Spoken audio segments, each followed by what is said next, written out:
હર જગ્યા પર જોવા મળશે। મારા ગામમાં તમને પ્લાસ્ટિકનો ક્યાંય પણ ઉપયોગ થયેલો જોવા નહીં મળે। કે નોન કોમ્યુનિકેબલ ડિસીઝ એટલે કે બિનચેપી રોગો અને ચેપી રોગો તમામ પ્રકારની અમે સુવિધા આપીએ છીએ। એ ડુંગરપુરી મહારાજના પરમ શિષ્ય અમારા જીવાપુરી મહારાજ કે જેઓ વડવશ તાલુકો દોતીવાડાના દરબાર હતા, વાઘેલા પરિવારમાંથી આવતા તેમના પરમ શિષ્ય હતા। પણ હાલમાં વીર મહારાજના પ્રતાપથી આપણું સરીપડા ગામ એટલું બધું ફેમસ થઈ ગયું છે કે ભારતના કોઈ પણ ખૂણે પૂછીએ કે ભાઈ સરીપડા એટલે કે આ નારસુંગા વીર મહારાજનું સ્થળ। કોઈ પણ શેરીમાં જો તો પ્લાસ્ટિક મુક્ત છે। આજે ગામડે ગામડે તમે જુઓ તો કચરાના કેટલા બધા ઢગલા હોય છે। રીતે પર્યાવરણ માટે જોખમરૂપ બની રહ્યું છે, તેની વારંવાર ગ્લોબલ વોર્મિંગમાં પણ તેની અસર થઈ રહી છે, તેવા સંદેશાઓ વચ્ચે એક સારા સમાચારથી બનાસકાંઠાનું પ્લાસ્ટિક મુક્ત અને મિની યાત્રાધામ સમાન ગામ બન્યું છે સરીપડા। જી હા, સામાન્ય રીતે ગામનું શબ્દ કાન પડે એટલે કાદવ કીચડ કે ગંદકીનું ચિત્ર નજર સામે આવે છે, પરંતુ બનાસકાંઠામાં એક એવું ગામ છે જેણે આ વ્યાખ્યા બદલી નાખી છે। પાલનપુરથી માત્ર 12 કિલોમીટરના અંતરે આવેલું સરીપડા ગામ આજે સ્વચ્છતા અને આસ્થાનું ત્રિવેણી સંગમ બન્યું છે, કેમ કે અહીંયા મહિલા સરપંચના નેતૃત્વમાં આ ગામ કઈ રીતે બન્યું પ્લાસ્ટિક મુક્ત અને આદર્શ ગામ, તેનો વિશેષ અહેવાલ જોઈએ તો બનાસકાંઠા જિલ્લાનું આ મુખ્ય મથક પાલનપુર અને ત્યાંથી માત્ર 12 કિલોમીટરના અંતરે આવેલું રળિયામણું ગામ છે, તેનું નામ છે સરીપડા। જી હા, 1500ની વસ્તી ધરાવતું ગામ આજે આખા પંથકમાં આદર્શ ગામ તરીકે ઓળખ મળી રહ્યું છે। ગામમાં પ્રવેશતાની સાથે જ સુંદર પ્રવેશદ્વાર અને ભક્તિભાવભર્યું વાતાવરણ આપનું મન મોહી લેશે। અહીં આવેલું શ્રી નારસુંગા વીર મહારાજનું મંદિર આજે મિની યાત્રાધામ તરીકે વિકસી રહ્યું છે, તો સાથે જ મહાકાળી માતાજી, જીવેશ્વર મહાદેવ અને ગોગા મહારાજના મંદિરો ગામની શોભામાં અભિવૃદ્ધિ કરી રહ્યા છે। સરીપડા ગામ પાલનપુરથી માત્ર 12 કિલોમીટરના અંતરે છે અને 1500ની વસ્તી ધરાવતું આ ગામ સામાજિક સમરસતાનું ઉત્તમ ઉદાહરણ છે। અહીં દરેક સમાજના લોકો સુખ દુઃખમાં ખભે ખભો મિલાવીને રહે છે, તો હાલમાં મહિલા સરપંચના નેતૃત્વમાં ગામમાં ગટર, લાઇટ અને સફાઈની શ્રેષ્ઠ વ્યવસ્થા છે। બીજા ગામોમાં કચરાના જ્યારે ઢગલા જોવા મળે છે, તો આ ગામમાં તમને ક્યાં પણ પ્લાસ્ટિક જોવા નહીં મળે। ગામ સંપૂર્ણ પ્લાસ્ટિક મુક્ત અને સ્વચ્છ છે। સરકાર તરફથી પણ અમને સફાઈ માટે એવોર્ડ મળી ચૂક્યા છે તેવું ગૌરવ સાથે અમૃતજી ઠાકોર ગ્રામજન જણાવી રહ્યા છે। અને મારું ગામનું નામ સરીપડા છે। મારું ગામ નાનું એક આદર્શ ગામ છે। મારા ગામમાં સ્વચ્છતા તમને હર જગ્યા પર જોવા મળશે। મારા ગામમાં તમને પ્લાસ્ટિકનો ક્યાંય પણ ઉપયોગ થયેલો જોવા નહીં મળે। તમે મારા ગામમાં આવશો તો તમને સ્વચ્છતા ગમે ત્યાં તમે ફરશો તો તમને સ્વચ્છતા જ જોવા મળશે। મારા ગામમાં 1500 જેવી કુલ વસ્તી હોય છે અને રોજ સફાઈ પણ થાય છે મારા ગામની। અને મારા ગામમાં એક મોટું મંદિર છે શ્રી નારસુંગા વીર મહારાજનું। ત્યાં દર મહિનાની સુદ પાંચમે લોકો હજારોની સંખ્યામાં આવે છે દર્શન કરવા માટે। સરીપડાની અંદર અમે દર ગુરુવારે આવીએ છીએ। હું આવું છું સ્પેશિયલ ઓપીડી જોવા માટે, જેની અંદર અમે કે નોન કોમ્યુનિકેબલ ડિસીઝ એટલે કે બિનચેપી રોગો અને ચેપી રોગો તમામ પ્રકારની અમે સુવિધા આપીએ છીએ। દર ગુરુવારે હું તમામ અમારા જે લાભાર્થીઓ છે એમનું ડાયાબિટીસ ચેક કરું છું, બીપી ચેક કરીએ છીએ, એમનું અમે ધબકારા ચેક કરું છું, અને સાથે સાથે જે મારા રેગ્યુલર દર્દીઓ છે એમને બધાને અમે ડાયાબિટીસની, બીપીની દવાઓ પણ આપીએ છીએ। સાથે સાથે અમે જે કેન્સર સહાય યોજના પણ અમારી ચાલે છે, જેની અંદર અમારા હાથ ઉપર સરીપડા ગામના 3 દર્દીઓ છે, એમને દર મહિને અમે સહાય ફોર્મ ભરીએ છીએ અને સરકાર તરફથી એમને પણ જે લાભ મળે છે એ પણ લાભ મળે છે। બાકીની અમે સુવિધા એમ કે દર બુધવારે અમારું સરીપડા ગામમાં જે મહિનાનો 3જો બુધવાર છે એ અમે મમતા દિવસ કરીએ છીએ। વર્તમાનમાં હું ડૉક્ટર બાબુગીરી ધનગીરી મહંત તરીકે બિરાજમાન છું।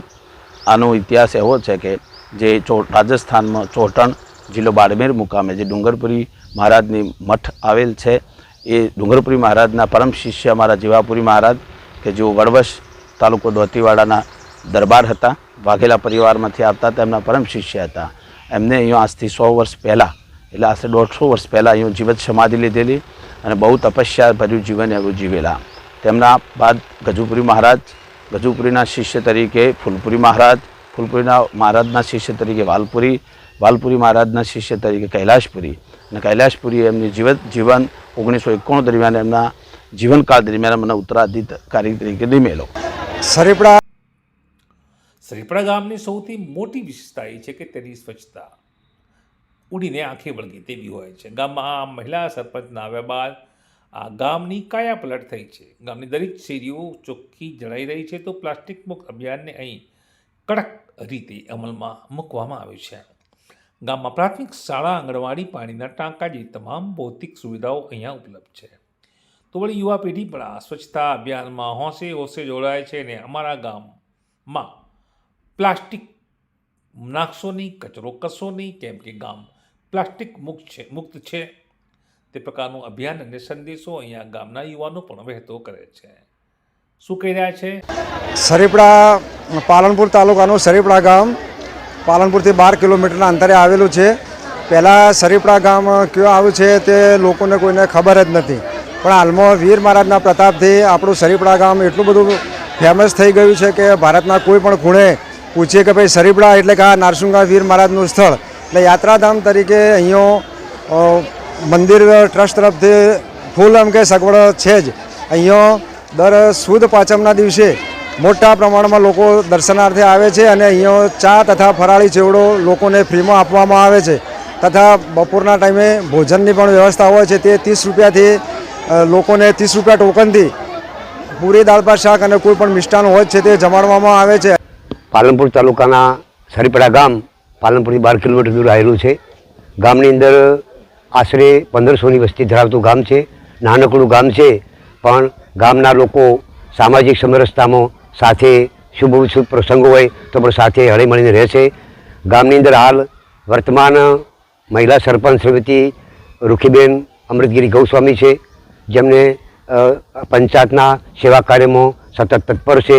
ગામની સફાઈની વ્યવસ્થા હોય, શેરીની અંદર સફાઈની વ્યવસ્થા હોય કે લાઇટની વ્યવસ્થા હોય, અમારી કોઈ પણ શેરીમાં જો તો પ્લાસ્ટિક મુક્ત છે. આજે ગામડે ગામડે તમે જુઓ તો કચરાના કેટલા બધા ઢગલા હોય છે અને પ્લાસ્ટિક કેટલું બધું પડ્યું હોય, ગાયો ખાઈ જાય પણ ગાયોને પણ નુકસાન થાય. પણ અમારા ગામની શેરીમાં તમે કોઈ દાડો મુલાકાત લેશો તો દેખાશે ક્યાંય પ્લાસ્ટિકનો એક ટુકડો પણ જોવા નહીં મળે.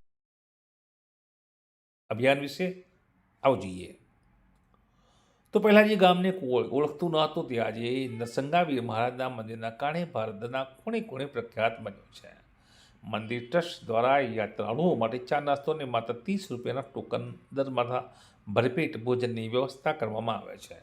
એટલું જ નહીં, ગરીબ અને મધ્યમ વર્ગના પરિવારો માટે અહીં નજીવા ખર્ચે લગ્ન પ્રસંગો પણ યોજવામાં આવે છે. મંદિરની પાછળ પંચવટી બગીચો અને સુંદર તળાવ વિકસાવવામાં આવ્યું છે, જે પર્યટકો માટે આકર્ષણનું કેન્દ્ર બન્યું છે. પહેલાં સરીપડા ક્યાં આવ્યું તે કોઈને ખબર નહોતી, પરંતુ આજે સ્થિતિ બદલાઈ છે. આજે વીર મહારાજના પ્રતાપે ગામ પ્રસિદ્ધ બન્યું છે. દૂર દૂરથી લોકો અહીં આવે છે. સુદ પાંચમે તો અહીં મેળાવડો જામે છે અને યાત્રાળુઓ માટે ફરાળી કેવડો, ચા અને ધર્મશાળામાં જમવાની સુંદર વ્યવસ્થા કરવામાં આવી છે. જે લોકો આર્થિક રીતે સદ્ધર નથી તેમના માટે લગ્નની સુંદર વ્યવસ્થા કરવામાં આવી છે, જે તેઓ ઓછા ખર્ચે ધાર્મિક જગ્યાએ પરણી શકે. ટ્રસ્ટી જયંતિભાઈ ઠાકોરે આ ચોંકાવનારો ખુલાસો કર્યો હતો. આ ઉપરાંત ગામમાં ઐતિહાસિક જીવેશ્વર મહાદેવનું મંદિર પણ આવેલું છે, જેનો ઇતિહાસ 150 વર્ષ જૂનો છે. રાજસ્થાનના ડુંગરપુરી મહારાજના શિષ્ય જીવાપુરી મહારાજે અહીં જીવંત સમાધિ લીધી હતી. આ ધાર્મિક મહત્વ બાબતે શું કહી રહ્યા છે મહંત ડૉક્ટર બાબુગીરી ધનગીરી, આવો જોઈએ. તો વળી આસ્થા અને સ્વચ્છતાની સાથે અહીં આરોગ્યની પણ એટલી જ ચિંતા કરવામાં આવે છે. ગ્રામ પંચાયતના કોમ્યુનિટી હોલમાં દર ગુરુવારે આરોગ્ય એટલે કે ઓપીડી યોજાય છે, જ્યાં દર્દીઓને તપાસીને દવાઓ અપાય છે. દર્દીઓને સરકારી યોજનાકીય લાભ અપાવવા અને ફોર્મ ભરવાની કામગીરી પણ અહીંથી જ થાય છે. શું કહી રહ્યા છે કોમલબેન શેખલિયા, એ આરોગ્ય કર્મચારી છે, આવો જોઈએ. આ ગ્રાઉન્ડ ઝીરો અહેવાલમાં ખરેખર સરીપડા ગામે સાબિત કર્યું છે કે જો ગ્રામજનો અને પંચાયત ધારે તો ગામનું ચિત્ર બદલી શકાય છે. અહીં સ્વચ્છતા, સુવિધા અને સામાજિક સમરસતાનું આ મોડેલ ગુજરાત અન્ય ગામો માટે પ્રેરણારૂપ બન્યું છે. દિનેશ રાણા સાથે bureau report, today Gujarati news.